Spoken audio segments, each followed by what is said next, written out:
This is my project on Cuba, and this is a histogram of my country.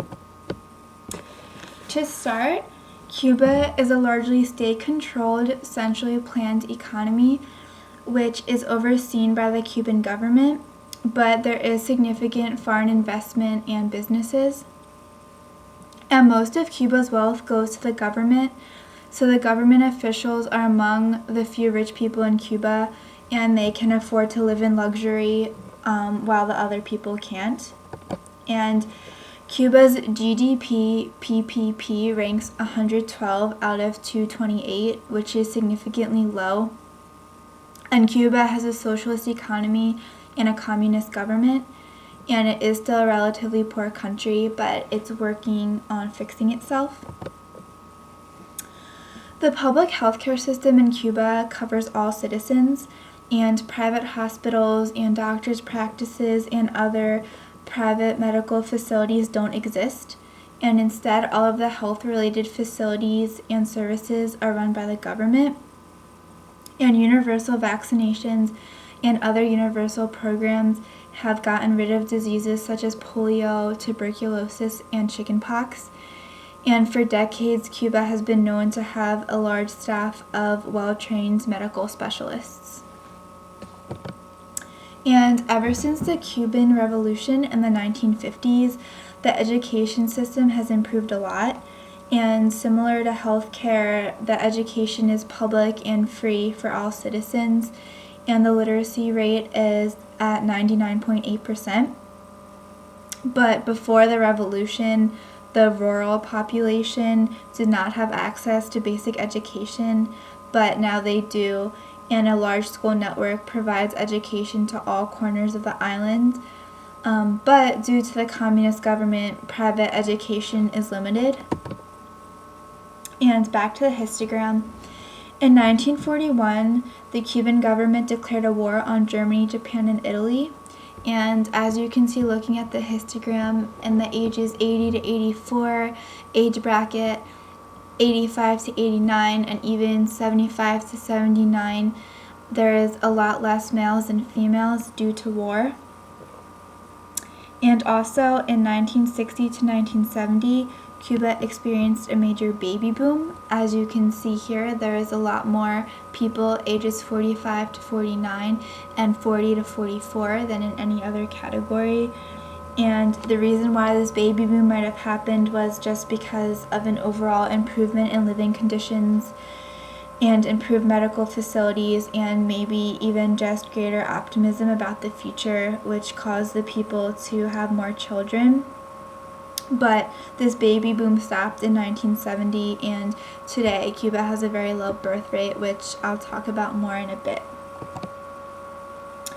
Cuba is technically a developing country because of its low GDP PPP figure, which is just 9,900, and the United States is 48,300, but many Cubans have access to universal health care and education, so Cuba scores high on something which is called the Human Development Index, and the HDI measures if a country is developed or not.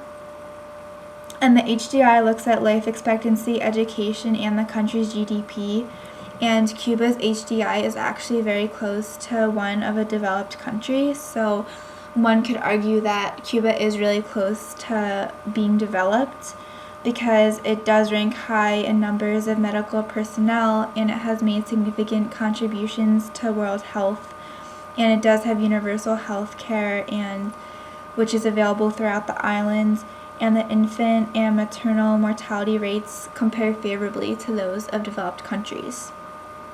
But you could also argue that Cuba is far from being developed because a taxi driver earns more money than a doctor, and it does have a better health care system than the United States, but it does have a socialist economy, which puts a lot of money into services like healthcare and education.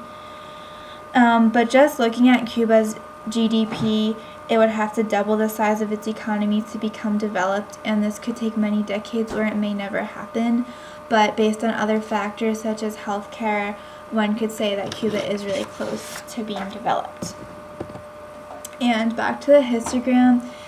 if you look at ages 95 to 99, which is the oldest age bracket, there are a lot more females than males. And there are a lot more females than males, and this can be because there was heavy combat from the 1930s to the 1940s due to communism and the Cold War, which left numerous males dead.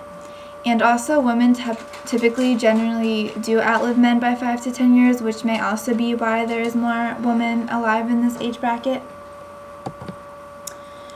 And two factors that could change the shape of the pyramid: one could be war, because right now Cuba is run by a harsh communist government, and many people feel repressed and they want more freedom. And if the Cuban citizens were to forge a war and attempt to create a democracy, then many males would sacrifice their lives. And as you can see, war does change the shape of a histogram, so this would change the currently balanced male to female ratio. And another thing could be a hurricane, because the country of Cuba receives many hurricanes in the late summer, and this could also affect the histogram because there would be a major decrease in the number of births after a destructive hurricane, which would harm the population. And it takes people a while to recover from a natural disaster economically, and resources would be more scarce, and people would suffer the consequences and be incapable of providing for a child, which would decrease the birth rate. And right now, 17% of Cuba's population is 0 to 14 years old. And this might seem promising for future population growth, but the problem is that the 1960 to 1970s baby boomers, they turned 40 and 50 during the 2000s. But ever since 1970, there has been a declining fertility rate, which is why right now there is not that many people in the youngest age group. And the fertility rate began a descent to levels that are a great deal below the minimum necessary for long-term population stability. And long-term population stability is supposed to be 2.2 children per woman. But right now, Cuba's is 1.45 children per woman, which means that the population is going to inevitably decrease. And lastly, Cuba is not experiencing a baby boom right now. The population growth rate is negative 0.115%, and it is continuing to shrink. And the majority of the population right now is in their 40s and 50s, and the population is shrinking because the aging population is going to become a dying population. And the population used to be stable, but it's going to decline sharply when the baby boomers reach age 65, which is supposed to happen in about 10 to 15 years. And also, in general, a lot of people are emigrating to areas such as the United States, so the population is decreasing right now. And that concludes my presentation on Cuba.